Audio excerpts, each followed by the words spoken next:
এখন আর সাহস কেউ করবে না, এখন আর সাহস করবে না। এই জন্য তো দাড়ি কেটে পালাচ্ছিল। কি আশ্চর্য ইতিহাস তৈরি করে গেল লোকটা। তাহলে বোঝা যাচ্ছে এই দাড়ি এটা মেকি দাড়ি, মানুষকে ধোকা দিয়ে বোকা বানিয়ে কোটি কোটি টাকার মালিক হয়েছে এই দাড়ি দেখিয়ে। নাম দিয়েছে কি? দরবেশ বাবা। এই যদি হয় দরবেশের অবস্থা, বাকি যেগুলো কিনছে ওদের চরিত্র কি?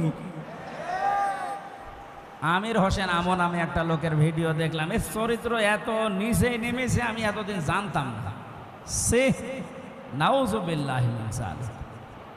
এদের সর্বোচ্চ নেতার যদি এই অবস্থা হয়, বাকিগুলো যে কোথায় যে টাল হয়ে পড়িয়াস আল্লাহ ছাড়া আর কেউ জানে। কয়েকজনের একটু ফাঁস হয় বলে আমরা জানি, ওদের প্রত্যেকের চরিত্র এরকম।